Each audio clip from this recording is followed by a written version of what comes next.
Em, Malam ini mau lebih rileks santai karena bulan ini kita bakal bahas tentang healthy soul. Wow. Tentang jiwa yang sehat ya, atau tentang jiwa yang kuat. Amin. Nah, apa sih yang kita mau belajar? Karena banyak kali kekristenan itu bicara tentang rohani, dan rohani. Tapi saya pernah bicara ngobrol dengan Joe. Ada pernah sebuah kegerakan di daerah mana di Jawa ya. Mereka teman-teman Jonathan pernah buat research. Ada movement hebat ya. Orang-orang di jamaah Tuhan, orang-orang lahir baru, kenal Tuhan, tapi nggak lama semua padam semua imannya. Apa mereka kurang puasa, kurang doa? Oh ternyata enggak, setelah di research enggak. Bukan masalah kurang doa dan kurang puasa, tapi secara jiwa mereka bermasalah. Depresi lah, ketakutan lah, dan sebagainya ya. Akhirnya karena jiwa mereka lemah, ya akhirnya orang-orang kembali ke kehidupannya yang lama. Oke, kita mau belajar malam ini ya. Apa itu? Kita buka 3 Yohanes 1 ayat 2, tapi di situ sudah ada, nggak usah dibuka-buka. Tinggal di situ aja, langsung ngomong ya. Nah, saudaraku yang kekasih, aku berdoa, kata Paulus, semoga engkau baik-baik dan sehat-sehat saja dalam segala sesuatu. Kalau di dalam terjemahan bahasa Inggris dibilang that you may be prosper, supaya kamu berkelimpahan di dalam segala sesuatu. Dalam terjemahan Indonesia kenapa kayak baik-baik dan sehat-sehat saja, kayaknya kurang tepat. Tapi dalam terjemahan bahasa Inggris dibilang supaya kamu prosper, supaya kamu berkelimpahan dalam segala sesuatu. Wow, coba, kamu bisa bayangin, berkelimpahan dalam segala sesuatu. Yesus bilang, aku datang supaya memberi kamu hidup dan hidup di dalam segala kelimpahan, sesuai dengan apa yang Paulus doakan. Ada amin.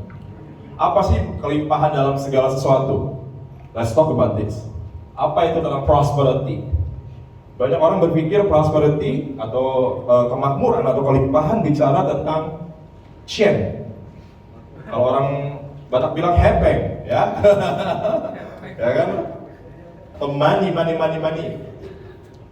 Tapi prosperity itu sebenarnya bukan hanya bicara tentang itu. Jadi kalau dalam kehidupan kita, kelimpahan itu gini, ya kelimpahan itu gini. Dalam kehidupan kita anggap aja ada 5 area kehidupan, ada 5 mangkok. Ada pekerjaan, persahabatan, ya. Cinta, pelayanan, atau apa sebutlah. Semua area itu diisi oleh Tuhan. Itu prosperity. Tapi dunia nggak ajarin itu. Dunia ajarin ini. Misalnya ada 5 mangkok area kehidupan. Ada finansial, persahabatan, keluarga, ya, pekerjaan, pelayanan. 4 yang lain kosong. Orang-orang sibuk ngisi 1 mangkok kekayaan. Kekayaannya emang banyak, ya. Luap-luap di mangkok kekayaan nih, area hidup di soal finansial nih, duitnya banyak. Tapi persahabatan, teman kosong, mangkoknya kosong, nggak ada teman. Ya nggak sih? Mangkok berikutnya di mangkok keluarga ribut, keluarga banyak yang terluka. Ya, apakah itu disebut prosper? No, prosper itu bicara tentang di mana semua area kehidupan kita itu terisi. Ngerti ini nggak? Ya, gitu. Jadi dunia dorong kita untuk kejar kekayaan, untuk cuma ngisi fokus kepada 1 mangkok, yaitu finansial. Sedangkan ada banyak mangkok-mangkok area-area kehidupan yang lain yang Tuhan mau isi. Ya, jadi get it? Saya harap kamu ngerti ini. Nah, Paulus bilang, saya berdoa supaya kamu ngalamin ini nih, supaya hidup kamu prosper. Supaya semua area kehidupan kamu itu powerful. Dibilang begini, sama seperti jiwamu baik-baik saja, sama seperti jiwamu juga prosper. Jadi kehidupan di luar kita, ya, area-area kehidupan kita, ya, itu bakal berkelimpahan kalau jiwa kita berkelimpahan. Apa ini? Ya, orang yang jiwanya berkelimpahan, ya, walaupun tiap hari makan pakai tempe, dia tetap joyful. dia tetap thankful. Tapi ada orang yang mungkin banyak uang di luar, tapi jiwanya miskin. Dia makan steak juga masih bisa complaining. Steaknya kurang inilah, kurang itulah. You get it? Boleh ngerti ini? Makanya saya bilang gini, kalau jiwa kita prosper, jiwa kita kaya ya, kita makan hal biasa aja kita bisa thankful. Kita hidup dalam kondisi apapun, kita bisa thankful. Kita bisa merasakan kelimpahan dalam semua situasi. Tapi kalau jiwa kita miskin, sekaya apapun yang kamu miliki, mau punya mobil, udah punya mobil satu, mobil gua kayaknya kurang bagus, ngeluh. Udah punya rumah mewah, kayaknya rumah gua kurang begini. Many complaints. Makanya kehidupan kita yang di luar ditentukan dari bagaimana jiwa kita prosper. Oke, ayo kita buka slide kedua, the next slide. Oke, let's say kita mau belajar sedikit ya. Nah, ini manusia dibagi dalam 3 parts atau 3 bagian dalam diri kita manusia. Yang pertama manusia kita yang sesungguhnya ya, ingat baik-baik ini, kita yang sesungguhnya adalah manusia roh yang memiliki jiwa yang tinggal di dalam tubuh. Jadi kamu lihat orang di sebelah kamu, yang kamu lihat itu hanya bagian yang putih doang, tubuhnya doang. Tapi dia yang sebenarnya itu apa? Manusia roh. Nanti kamu pulang ke surga, yang pulang tubuh, jiwa apa roh? Roh. Oke, do you get it? Lagi kamu terima Yesus, ya. Nah ini perbedaannya, kita mesti ngerti pelan-pelan ya. Ingat gak lagi Adam dan Hawa di Taman Eden? Di Taman Eden Tuhan bilang gini, lo orang kalau makan pohon ini ya, lo orang mati. Tapi si Adam dan Hawa tetap makan buah itu ya. Mereka secara fisik mati gak? Enggak, mereka gak mati itu, padahal Tuhan bilang mati. Tapi apa yang mati? Roh. Roh mereka mati. Allah adalah roh, barang siapa menyembah dia harus menyembah dalam roh. Lagi orang rohnya mati, nggak bisa connect dengan Tuhan. There is no connection, ya. Kalau wifi nggak ada signal, nggak connect. Tapi detik kita mulai lahir baru, Yesus bilang gini, kamu nggak akan melihat kerajaan Allah kalau kamu tidak dilahirkan dari air dan roh. Lagi kita percaya Yesus, roh manusia kita yang mati gara-gara kesalahan Adam dan Hawa dihidupkan ke Bali, dilahirkan ke Bali, itu maksudnya lahir baru. Lagi kamu terima Yesus, roh kamu mulai aktif, roh kamu mulai hidup, kamu tiba-tiba bisa nangis di jamaat Tuhan, kamu bisa dengar suara Tuhan, kamu bisa baca Alkitab, bisa ngerti, karena roh kamu tiba-tiba semenjak kamu terima Yesus, roh manusia yang mati dihidupkan ke Bali. Itu powerful, tapi masalahnya nggak berhenti sampai di situ. Roh kita diperbaharui, tapi jiwa kita tidak. Karena bagian yang putih tubuh hanyalah efek ya. Itu final aja. Dia mau ngikutin aja apa yang di roh sama jiwa kita doang. Nah, ada jembatan, ada bridge yang namanya jiwa. Ya, antara roh ke tubuh lebih action, ada jembatannya di area jiwa. Nah, jadi gini, lagi kita terima Yesus, roh kita memang baru, ya. Tapi jiwa kita kagak. Saya bertahun-tahun ya, saya Bernard hidup kita berantakan, kacau, narkoba segala macam. Lagi kita terima Yesus nih, roh kita baru, tapi jiwa kita enggak. Ya. Jiwa kita itu yang memori gak karu-karuan gitu lah ya. Ya. Nah karena, ini saya mau jelasin, apa itu roh? Roh itu hubungannya dengan 3 hal ini, iman, pengharapan, dan kasih. Roh, ya. Roh selalu connect dengan 3 hal ini, apa? Iman, pengharapan, dan kasih. Itu selalu tentang roh. Ya. Kalau kita mau tahu kita berjalan dalam roh atau dalam daging, bukan lewat pengurapan atau lewat karunia roh, bukan. Atau lewat bahasa roh, no. Kita tidak bisa tahu kita berjalan dalam roh atau dalam daging, lagi kita berjalan dalam iman, dalam pengharapan dan dalam kasih. Itu roh yang berhubungan dengan roh. Tapi jiwa urusannya adalah apa? Emosi, perasaan, pikiran dan kehendak. Nah ini jiwa itu emosi, perasaan, pikiran dan kehendak. Ada orang kalau nyembah Tuhan nangis-nangis terus. Apakah itu roh? Belum tentu juga. Jangan senang dulu. Ya, kalau kamu nyembah nangis-nangis mulu, jangan-jangan kamu hanya emosional aja. Karena kamu dengar lagu Hausyang juga bisa nangis kok.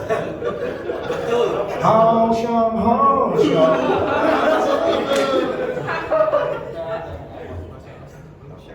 Jadi nggak ada ukurannya ya. Tapi memang biasanya saat Roh Kudus menyentuh roh kamu, itu termanifestasi lewat jiwa dan tubuh. Makanya ada yang getar-getar, ada yang apa-apa. Tapi jangan juga kalau Roh Kudus nggak sentuh roh kamu getar-getar. Ayat dong.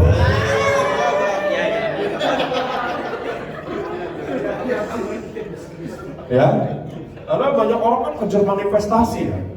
Padahal rohnya nggak disentuh Roh Kudus. Tapi goyang dompet ya. Kan lucu ya, banyak orang itu kan unik-unik ya. Ada yang bahasa lo tangannya kayak helikopter.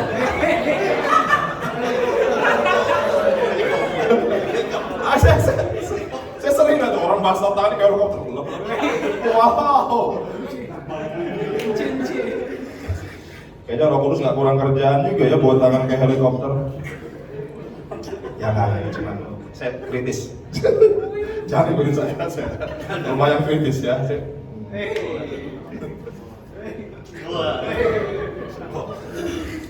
Kalau kita di roh, iman, pengharapan dan kasih. Yang kedua adalah jiwa, bicara tentang pikiran, perasaan dan kehendak. Nah, iblis serang kamu di mana?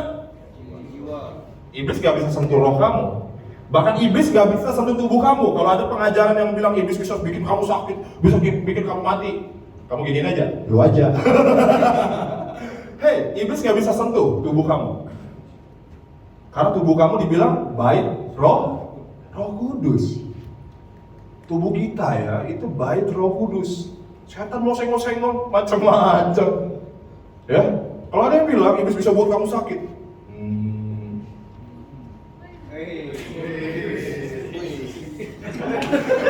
iblis bisa bikin kamu mati. Wow, udah kecelakaan lewat ini. Seolah-olah Tuhan nggak bisa ngapa-ngapain gitu dia lagi iblis nganuin kita kayak Tuhan. Tapi yang iblis serang itu apa? Pikiran, perasaan kita dan kehendak. Alkitab tulis gini, berubahlah oleh pembaharuan budimu. Amin. Roh yang diubah nggak perlu kerja kamu, nggak perlu kerja keras kamu, nggak perlu. Itu urusan Tuhan. Tapi jiwa berubah, mengubah jiwa, mengubah pola pikir kita itu bukan tanggung jawab Tuhan aja, tapi tanggung jawab kita. Makanya ada Alkitab tulis, berubahlah oleh pembaharuan budi. Pertempuran kita ada di sini, jiwa. Tubuh cuma ngikut aja dia, action doang. Oke, nah bagaimana kita bisa punya jiwa yang sehat? Oke, kita perlu belajar ya. Karena kamu bisa nih berdoa. Saya kemarin, saya kamu cerita juga sih, tapi itu yang gini. Orang Kristen, kamu bisa berdoa, kamu bisa worship, tapi kamu bisa juga depresi. What's wrong?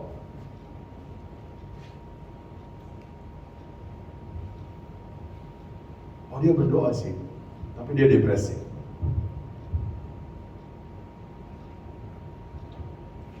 Dia berdoa tapi dia freak out, dia ketakutan. Oke, karena semua pertemuan pertempurannya di jiwa. Oke, yuk kita mulai belajar ya, pelan-pelan ya. Oke, ini tentang bagaimana kita bisa memiliki jiwa yang sehat. Ya, ini enggak banyak sekali sebenarnya poin yang bisa di-sharing, tapi saya hanya mengambil beberapa poin saja yang saya pikir cukup ngebantu. Dan saya berharap ini ngebantu kita semua untuk punya jiwa yang sehat. Amin. Amin. Karena zaman sekarang di tengah culture yang sekarang kayak gini, kita tuh gampang banget loh. Cuman gara-gara lihat reels ya, atau lihat apa di Instagram, 3 tanda penyakit cancer. Wow, misalnya contoh 1, leher pegal-pegal. Wow, misalnya, ya kan? Sering aus misalnya. Lagi kita baca itu ya, kebetulan leher kita lagi pegal-pegal karena salah bantal. Waduh, jangan-jangan gua kanker nih. Langsung parno. Ya enggak? Sawan. Tapi nggak pakai-pakai ya? Iya, nggak pakai. Sawan aja, nggak usah pakai-pakai. Nggak ada bercanda orang lama ya, sawan pakai. Maaf, orang lama bercandanya mana ada aneh. Apa hubungannya sawan sama bangke? Kadang-kadang bingung juga. Ya. Ya. Slide berikutnya. Uyen. Ya, menjaga apa yang masuk. Nah ini nih penting. Kalau kehidupan kita, tapi kalau kehidupan kita itu seperti teko ya, atau teko kan? Nggak mungkin dong yang dimasukin kopi keluarnya susu. Bener nggak? Anggap aja jiwa kita itu seperti teko. Nggak mungkin yang masuk kopi keluarnya susu, atau sebaliknya juga. Kita mesti jaga apa yang masuk ke dalam jiwa kita. Ini first point sih, saya rasa penting. Karena ini penting banget. Karena sekarang ya banyak gampang lah cari hal-hal yang merusak jiwa kita itu sekarang sangat mudah. Berita-berita ketakutan lah, berita inilah, berita itulah ya. Lihat culture budaya sekarang, orang-orang pamer kekayaan. Lu nontonin terus insecure hidup lu. Ya, lu tontonin lah terus lah itu artis-artis yang pamer ini, pamer itu, pamer ono, lu tontonin aja terus. Bagus ya. Lama-lama hidup lu insecure. Setelah kamu insecure, apa yang kamu lakuin? Hal kedua setelah orang insecure, come on. Kamu bakal isolasi diri kamu. Kamu insecure, kamu isolasi diri kamu. Kamu gak ingin bersentuhan dengan dunia luar karena kamu takut direndah. Kamu kehilangan confidence. Ya, bahkan Alkitab bilang orang yang bersemangat dapat menanggung penderitaan. Ya, kalau kamu kehilangan confidence, kamu insecure, ada masalah, hancur, selesai banget. Ada orang yang confidence, orang yang semangat, yang bisa bertahan dalam pertempuran hidup. Makanya hati-hati dengan apa yang kita lihat dan apa yang masuk, apa yang kita dengar. Amin. Karena, bahasa Roma doa mah mantap lah ya. Tapi kalau yang masuk begitu-begituan dulu, jiwa kamu lemah. Ingat, hidup kita bukan cuma masalah roh doang, tapi jiwa dia mesti strong. Roh dan jiwa harus berjalan dalam seirama mereka. Nggak bisa cuma rohnya yang kuat doang. Karena banyak orang Kristen yang kelihatannya rohnya kuat juga, ya jiwanya lemah tapi, ya gitu. Nggak bisa gitu. Dibilang begini, Matius 6 ayat 22, mata adalah pelita tubuh. Jika matamu baik, teranglah seluruh tubuhmu. Lihat ini. Apa yang masuk dari mata kita, apa yang masuk dari apa telinga kita, mempengaruhi hidup kita. Jaga apa yang masuk. Kalau zaman dulu, zaman kita itu sering ada setajam silat. Ya kan? Sekarang udah nggak ada gitu-gituan ya. Anak sekarang nggak nonton setajam silat lagi. Tapi dulu ada momen di mana di generasi Bernard ya.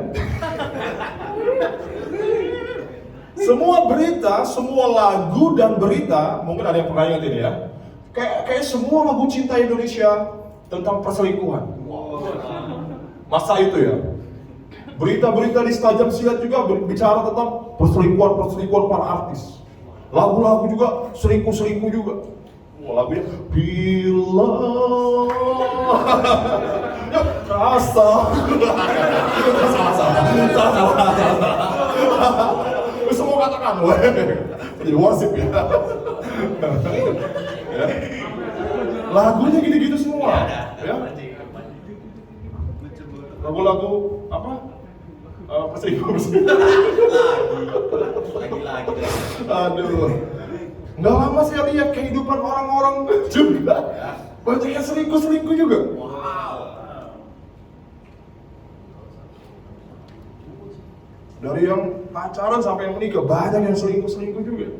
Karena yang dikonsum, yang dilihat juga hal-hal itu. Ya. Sepia. Selamat tidur kekasih gelap. Lagu-lagunya gitu-gitu kan, zaman dulu itu ya. Semua orang pada selingkuh juga. Karena merasa, wih, punya Sepia oke juga gitu. Wawe.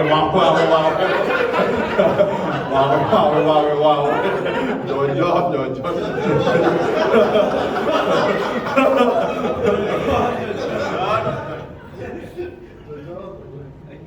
Ya penting. Penting banget. Kenapa penjualan Nike bisa meroket? Kenapa? Apa karena produk Nike lebih baik? Enggak juga. Karena Nike, kalau kamu tahu sejarah sneakers, sekarang saya cukup tahu. Nike hebat dalam advertising, periklanan. Merek-merek lain nyantai soal iklan. Tapi Nike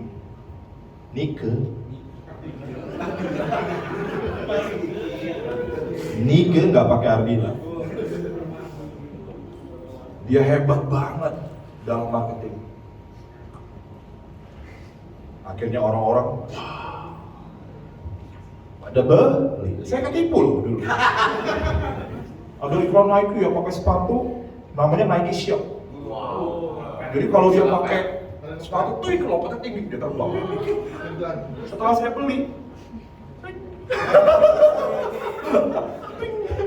nggak ada mandur-mandurnya tuh. Ya, wah dulu kan gitu ya, pakai ya gitulah kita. Kemakan ikan. Hati-hati karena apa yang masuk mendikte apa yang keluar. Ya, saya nggak mau larang-larang kamu itu, kalau gitu nggak usah lihat ini, nggak usah lihat itu ya, kamu yang tahu sendiri lah ya. Mana yang harus kamu lihat, ya, mana yang harus enggak, ya. Karena culture gila-gilaan sekarang, culture gila-gilaan banget. Gila-gila. Banyak orang paksa beli iPhone, mahal-mahal belasan juta, gitu.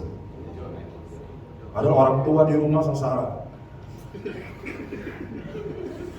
Ada orang tua di rumah banting tulang untuk punya kehidupan yang baik buat keluarga, tapi anak-anak sekarang beli iPhone belasan juta, gitu.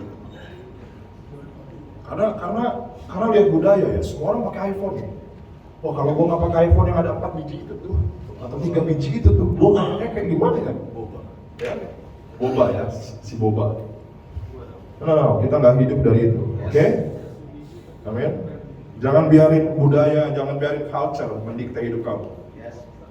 Kita hidup dalam culture kerajaan Allah. Culture kerajaan Allah itu bilang gini, asalkan ada makanan dan pakaian cukup lah. Artinya gini, jangan banyak gaya. Itu yang Bapak Rohani saya bilang.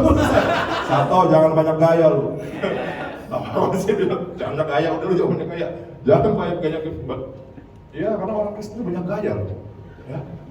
Udah ada pendeta kan banyak gaya, sneaker ini sneaker. Gayo. Jeko saya sering bilangin, Jeko jangan banyak gayo.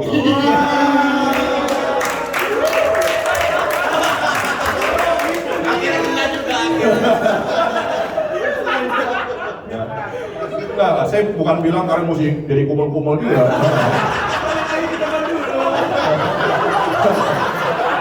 Saya nggak bilang kalian nggak perlu perhatikan bagaimana berpenampilan, ya. Nggak gitu juga. Tapi gini, jangan sampai bergaya itu menyiksa kamu. Yes.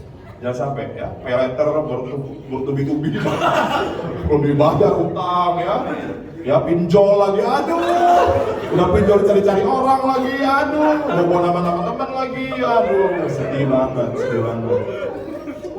Ya, asalkan ada makanan, ini budaya. Gak usah sosokan lah, nggak ada yang lihat juga, nggak ada yang peduli sepatu kamu ori apa enggak. Yes. No one cares. Mau pakai Nike kek, Adidas kayak no one cares. Kan saya dulu sneakers addict saya. Wow. Saya punya banyak sneakers. Yes. Dari Jordan, Kobe, Apple, LeBron, semua saya beli. Kevin Durant, Durant potong dulu. Carmelo Anthony lah,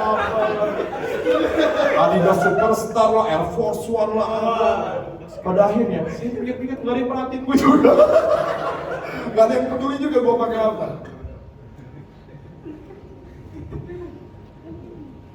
Oke, jangan biarin culture diktat hidup kita. Ada amin? Perhatikan apa yang masuk, jaga apa yang masuk. Karena ini ngeri sekali. Padahal lihat Blackpink ya kan, pakai seksi, wah. Cewek-cewek langsung pakai bergaya seksi, sebadan elok kan padahal.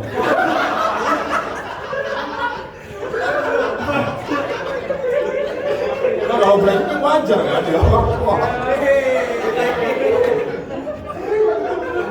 Nggak, saya bukan, saya nggak sorry. Saya saya ada kritis, jadi ya. Karena saya dulu gitu kan, kita lihat negro gitu. Zaman saya kuliah kan lihat negro keren kan. Wow, saya ikut-ikutan kayak orang negro. Kalau botak, celana gombrong, baju gombrong ke kampus. Wow, bisa meninggal.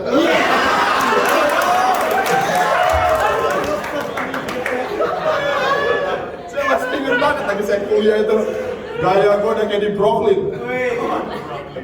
Saya baru sadar setelah saya tua dikit, gue jadi manusia paling aneh di kampus.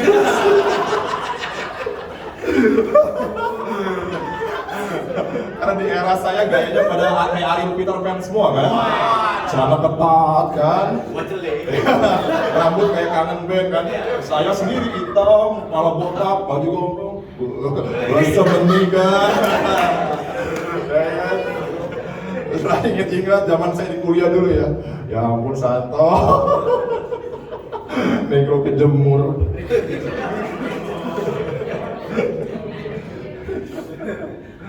Ya lucu. Ya hidup ini banyak belajar lah. Oke, yang kedua. Poin yang kedua, banyak ketawa ya. Santai aja ya. Saya jarang khotbah banyak lucu-lucu gini. Aslinya nggak lucu sebenarnya.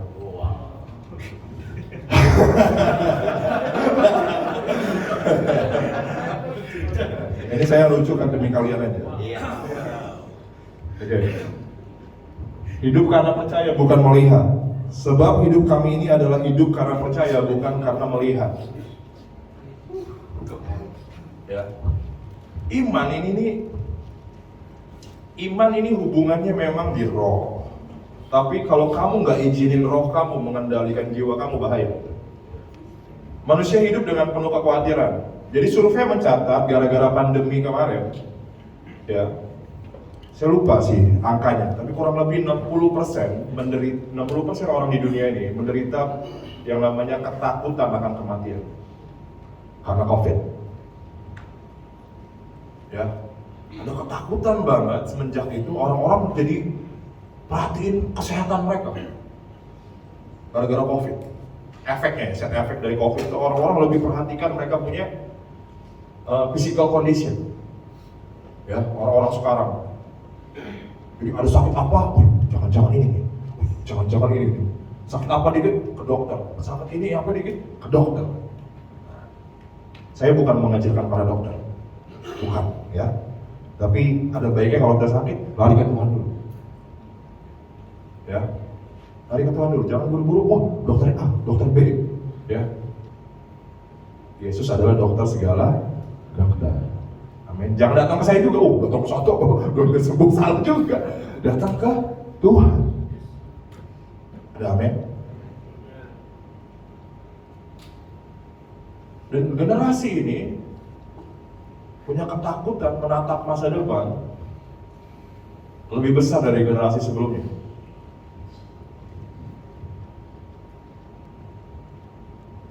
Benar nggak?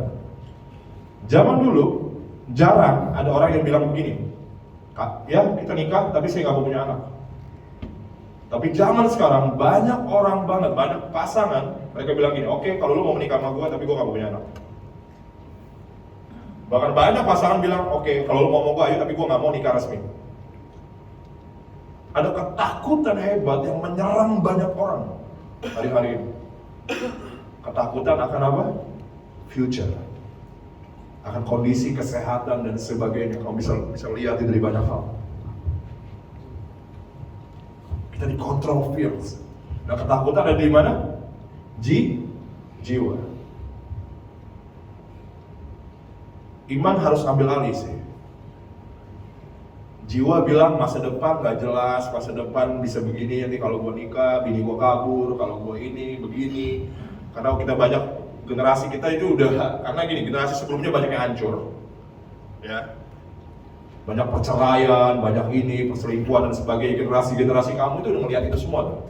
Akhirnya menyebabkan apa? Itu menteror jiwa kamu. Kamu berpikir gini, jangan-jangan apa yang terjadi sama generasi gue yang sebelumnya akan terjadi di generasi gue. Bahkan akan terjadi di hidup gue. Dan kalian takut akan hal itu menteror kamu. Padahal kita bilang gini, mungkin jiwa bisa mikir-mikir gitu ya, tapi roh bilang gini, apa? Apa coba? Rancanganku adalah rancangan damai sejahtera dan bukan kecelakaan. Roh bilang apa? Masa depan sungguh ada dan pengharapan kamu gak akan pernah hilang.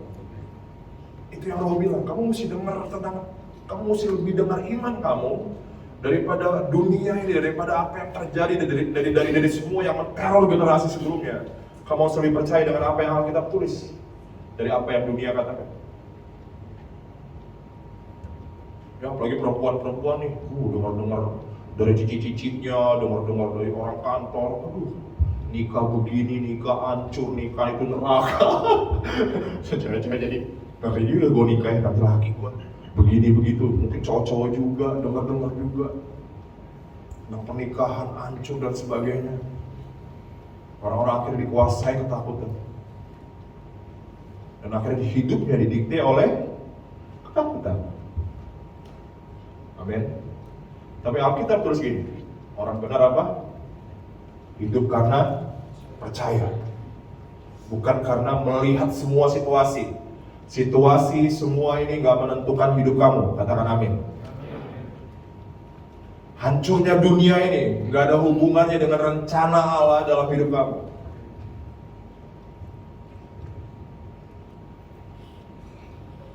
Kita harus bisa standing dalam iman untuk melawan semua yang menyerang, untuk menjaga jiwa kita tetap healthy.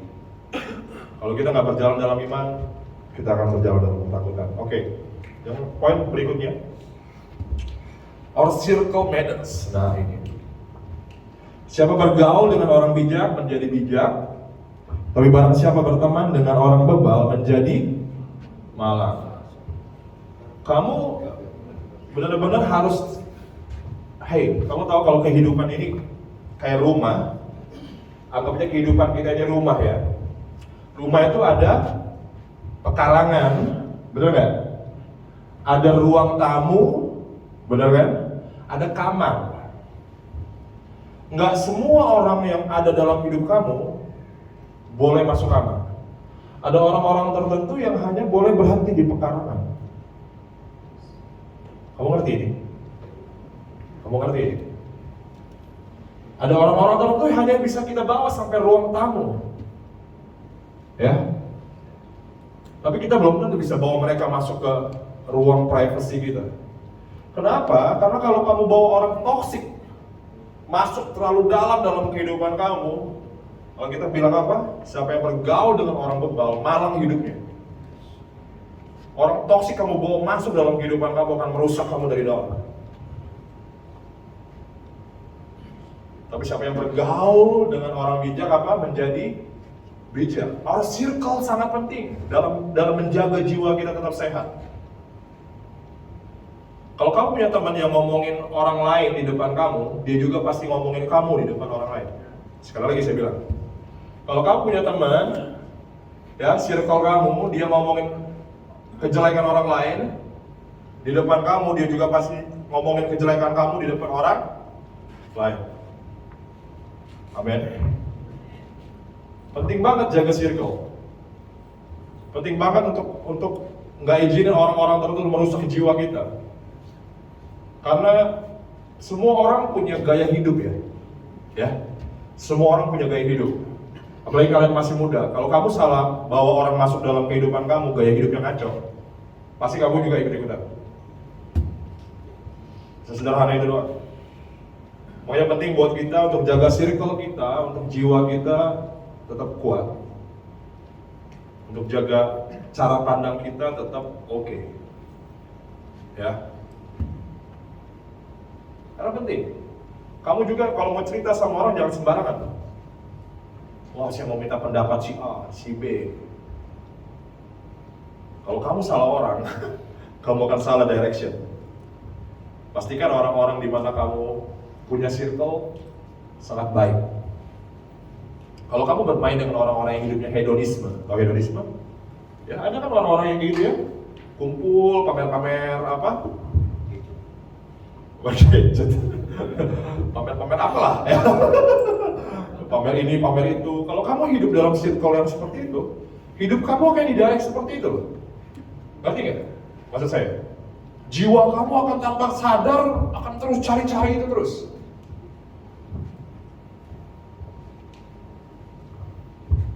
Tapi kalau kamu punya circle orang-orang yang relax, kamu juga akan relax. Ya, our circle matters. Jiwa kita bisa rusak kalau kita salah masukin orang-orang dalam hidup kita. Nggak semua orang bisa masuk ke kamar kamu, tapi mungkin hanya orang sampai diperkarakan saja. Ya, dan itu nggak salah ya. Kamu nggak harus terlalu terbuka untuk semua orang. Kamu bukan mall. Hidup kamu bukan supermarket atau mall di mana semua orang bisa masuk dan lihat hidup kamu. You don't have to. Oke. Nah ini nih, terakhir ini sangat penting. Saya bakal cukup menaruh attention saya di sini.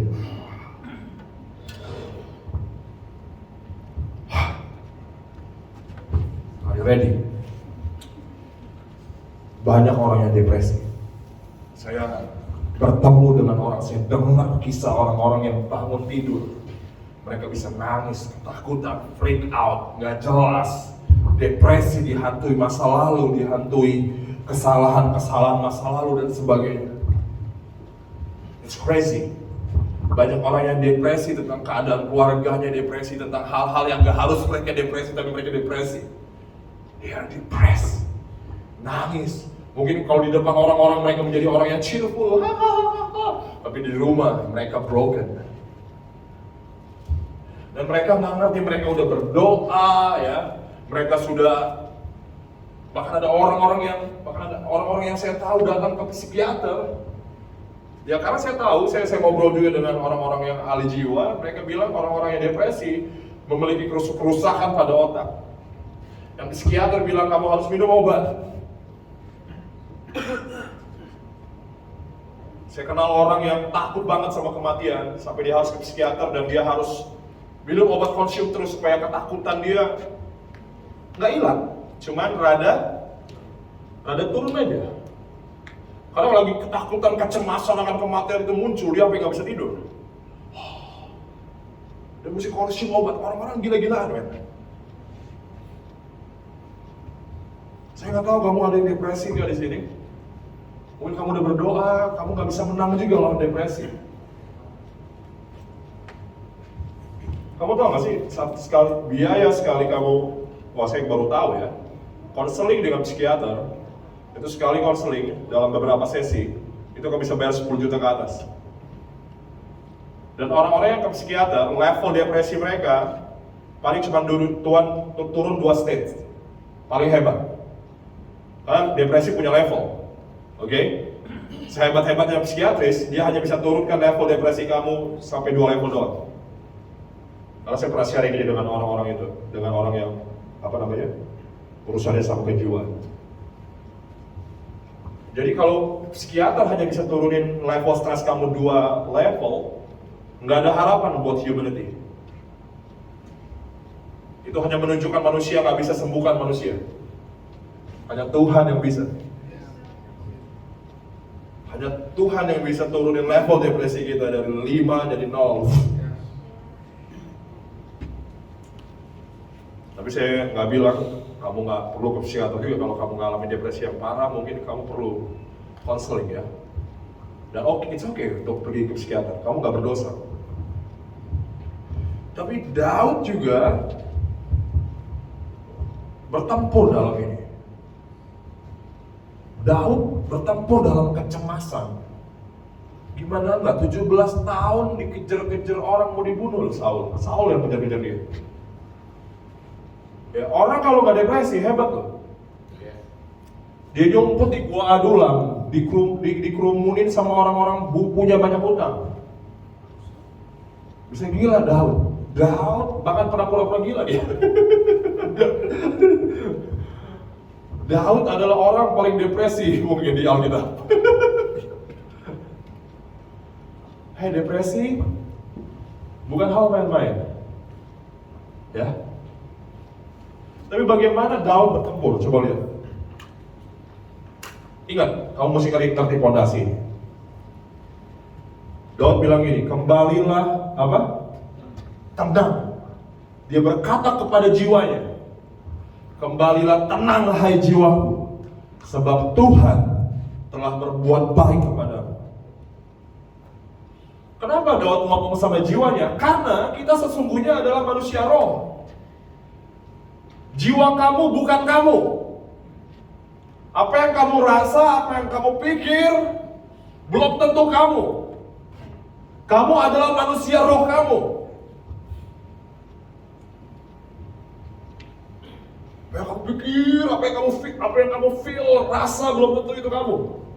Kamu adalah manusia roh kamu.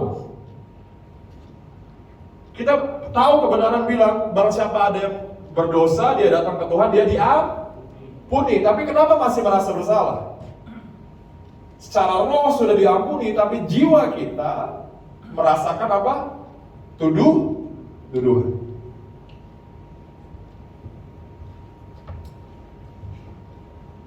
Daud, kamu harus bilang sama kamu bukan jiwa kamu. Kamu bukan emosi kamu. Ada amin? Alkitab tulis perasaan kamu, bahkan dibilang ini, hati kamu menyesatkan kamu. Alkitab tulis itu. Artinya perasaan kamu menyesatkan kamu. Pikiran kamu, depresi kamu, apa yang kamu rasa belum tentu itu real. Don't trust it. Kamu gak harus percaya semua perasaan kamu gak harus percaya semua pikiran kamu. Karena ada orang-orang yang hidupnya terlalu didikte sama perasaan. Ya, dia bisa bilang ya hari ini sama seseorang, tapi 2 minggu lagi dia bilang, kayaknya enggak deh. Ngeri gak? Ngeri gak kalau kamu jiwa kamu gak strong, kamu masuk ke dalam pernikahan, dalam komitmen yang kuat, atau dalam bukan pernikahan saja, business or anything. Kalau jiwa kita sangat lemah, jiwa kita gak strong, kita dikendalikan oleh emotion. Kita pikir emosi kita adalah kita. Bukan. Kamu bukan emosi kamu bukan apa yang kamu rasa. Kamu adalah manusia roh. Roh apa? Iman, pengharapan, dan kasih. Semua yang di luar dari iman, pengharapan, dan kasih bukan kamu. Kamu gak perlu dengar itu. Semua yang gak berpengharapan yang kamu pikirkan, semua yang gak ada iman yang kamu rasakan, semua yang gak ada kasih yang kamu pikir dan rasa, kamu gak perlu percaya itu. Semua yang di luar itu, that's not you. Memang ini pertempuran yang sulit, saya juga sulit. Saya pikir perasaan saya bertarung dengan semua itu. Tapi kita masih bisa bilang kayak Daud, dia bilang kepada emosinya, dia bilang kepada perasaannya, dia bilang kepada pikirannya, kembali tenang. tenanglah hai jiwaku. Kita bilang di 2 Korintus 10 ayat 5, kami menawan segala pikiran dan menaklukkannya kepada Kristus. Pikiran. Semua pikiran dan perasaan yang di luar dari roh, iman, pengharapan, dan kasih harus takluk kepada itu. Semua pikiran yang cemas, semua pikiran cemas gak ada iman. Takut gak ada iman. Takut gak punya pengharapan. Depresi kan gitu kan. Kehilangan hope, kehilangan faith. Merasa tidak dikasihi, ditolak, insecure. Semua yang di luar itu. Everything that you feel, it's not you. Kamu harus berkata kepada semua emosi yang bergejolak itu di dalam kamu, seperti Yesus bicara pada badai, hai badai tenanglah. Kita mesti bilang kepada emosi kita, kepada jiwa kita, kepada pikiran yang membabi buta ini, bilang, hai tenang dalam nama Yesus. Kamu harus tunduk kepada roh, kepada iman, pengharapan dan kasih. Kita nggak boleh biarin mereka ambil alih, karena itu bukan kamu. Karena jiwa juga adalah tempat di mana iblis taruh pikiran dan semua pertempuran di situ semua. So you don't have to believe everything that you feel.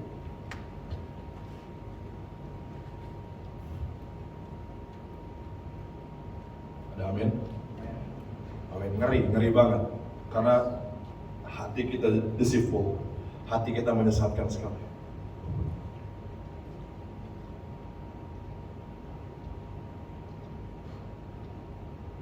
Kamu kalau hidup kekristenan kita nih, ditentukan dari perasaan. Kamu bisa bangun tidur nggak mau doa, ya kan? Saya rasa nggak mau doa. Dan kamu pikir itu kamu, no, itu bukan kamu, itu jiwa kamu. Kamu mesti bilang, hey, jiwaku tunduk pada Kristus. Jiwaku harus takluk kepada Kristus. Gue hari ini rasa nggak mau baca Alkitab loh. Kita mesti berkata kepada emosi kita, stop. Kamu harus takluk pada Kristus. Karena kalau kekristenan kita berdasarkan feeling, bahkan bukan hanya kehidupan kerohanian, tapi kehidupan pribadi kita dikendalikan oleh emotion, itu ngeri banget.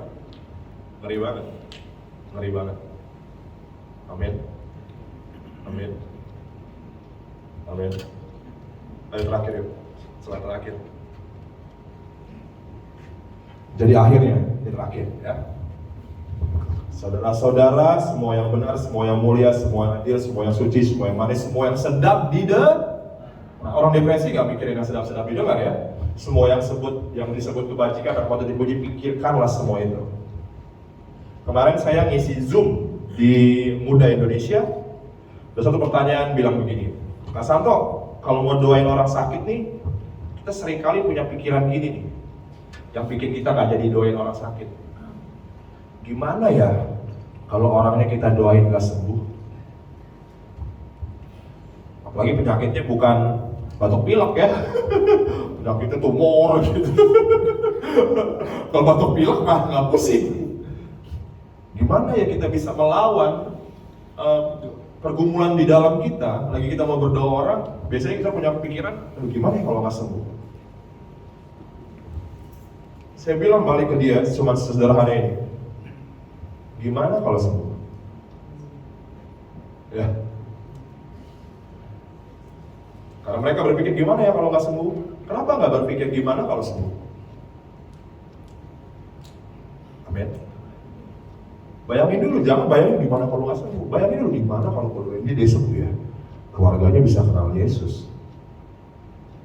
Orang-orang sekelilingnya bisa dengar kesaksian itu ya. Kalau dia disembuhkan Tuhan. Jadi gimana kalau kamu harus diubah ke hal-hal yang baik? Gimana kalau gue menikah, suami gue selingkuh ya? Kenapa nggak berpikir gimana kalau gue menikah, gue dapet pria terbaik yang pernah gue bisa kenal?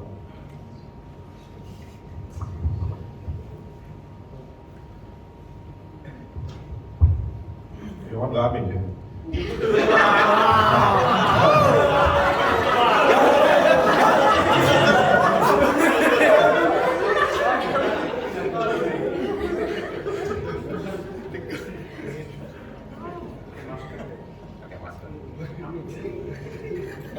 Amin. Gimana kalau kita mesti pikirkan, kita mesti switch our mind. Pikirkan apa yang baik, tetapi dengan hal-hal yang good things. Gimana kalau kamu yang buruk itu terjadi, gimana kalau yang baik yang terjadi? Kalau gak usaha gimana kalau nggak jalan ya? Kenapa nggak berpikir gimana kalau jalan ya? Gimana kalau gue usaha kecilnya tiba-tiba dia jadi boom? Jadi franchise paling besar di seluruh Nusantara.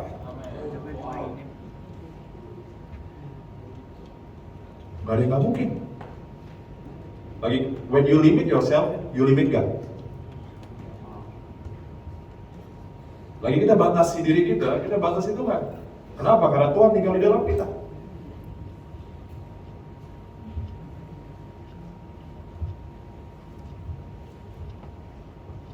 Amin. Amin. Coba kita berdiri semua. Terima kasih Tuhan.